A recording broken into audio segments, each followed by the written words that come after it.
Welcome to Hashwell Crypto. So let's get right into this. Today, I want to show you a tutorial. I'm going to show you as a tutorial a Polkastarter IDO and how to participate in it. So let's see. Let's talk about IDOs. What are they? So when a crypto project is launching, first there are seed investors. So those are mostly venture firms, right? Venture capitalist firms. The primary law is know your customer, KYC. So they have to make sure that they have your ID, they know you, right? So there's a KYC and AML, anti-money laundering law. But KYC is the main law that applies in this situation. So all IDO platforms, all IDOs that happen, they have to basically identify you. So you identify yourself, you provide your documents, you apply, you express your interest.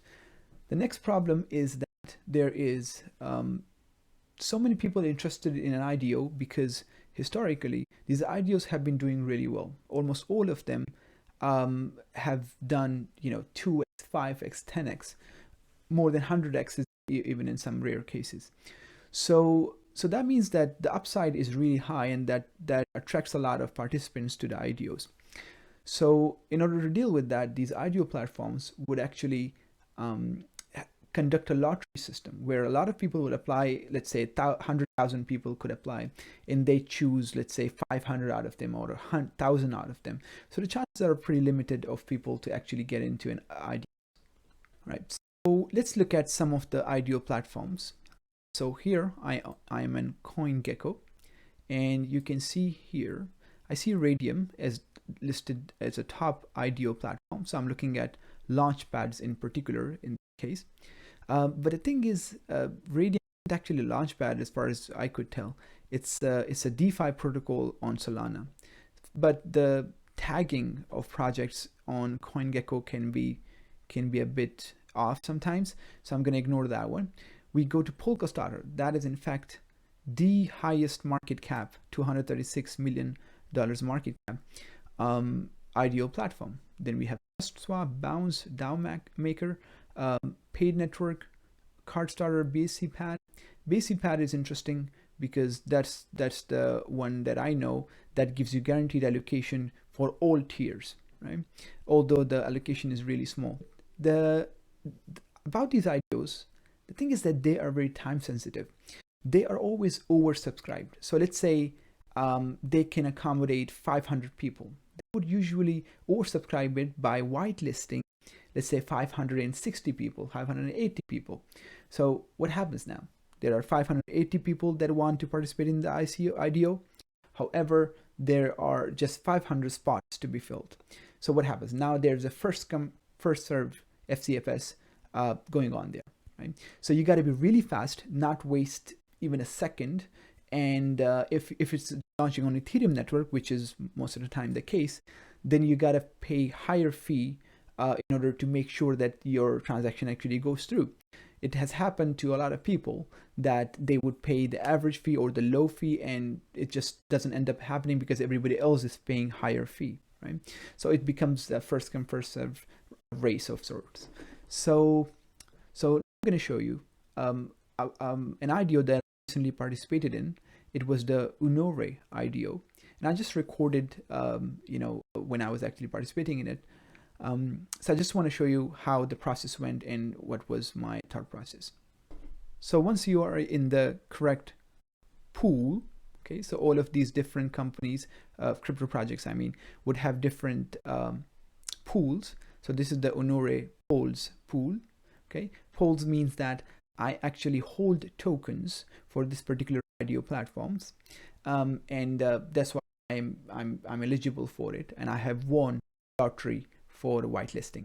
Okay, so I click on this. So one of the things is that you need to have a Web3 wallet. Web3 wallet, the most popular one is MetaMask. So if you just search in Google MetaMask Chrome, then you want to go to this one, metamask.io. Be very careful which website you're going to, because there have been lots of scams and hacks going on where they would manipulate the website. It would be actually a slightly different website. Just one letter would be different in the URL of the website. And now you are on a malicious website. And if you already have a wallet and you're just restoring it with your private key, you enter your private key in order to restore your wallet. And well, now you have given your private key to the hackers, and there you go. They will take your funds. So you want to make sure that you are in the correct website when you're downloading the MetaMask wallet. Okay, so metamask.io. Make sure there is nothing finicky going on here. It's exactly that, right? No letter is different, and it's the correct one. Okay, so it's just a Google Chrome extension. You download it, and it's there. In my case, it's right there on the top right.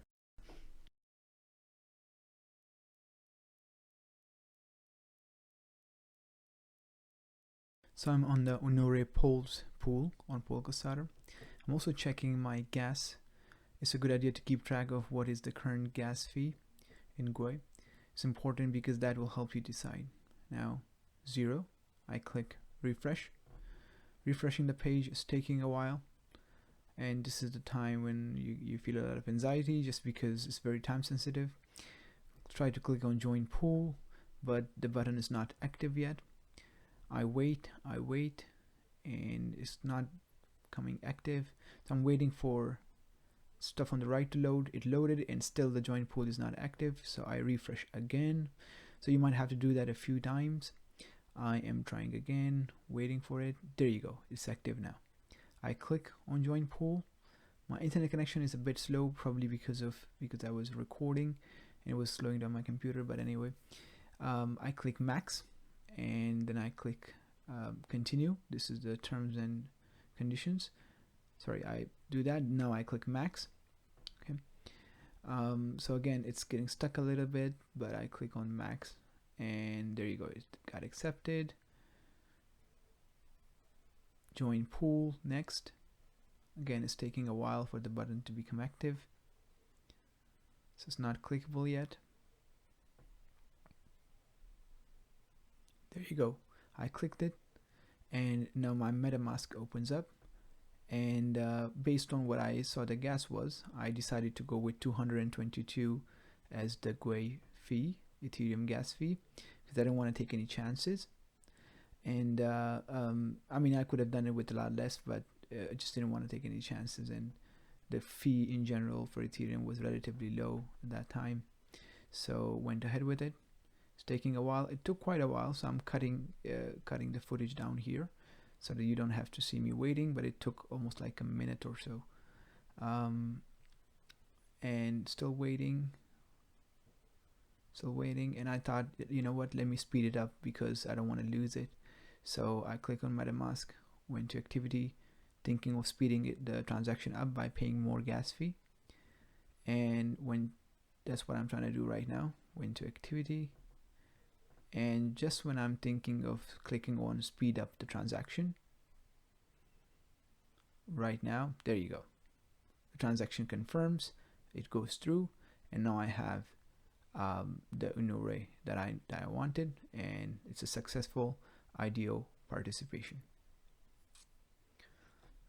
I just wanted to check that how much fee I actually ended up paying, because it could be a little bit less than what you designate.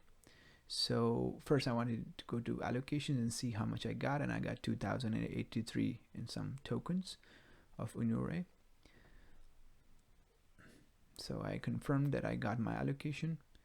Then I went to MetaMask and activity, and clicked on the swap transaction and opened it up in Etherscan. So once it opens up in Etherscan, I can see exactly how the transaction happened, how long it took, how much fee I ended up paying, and all other details. And here we are. It turns out I paid a total of $154 almost. So there you go. That's how the process works. You know, it can take a while, but overall it was a smooth IDO participation.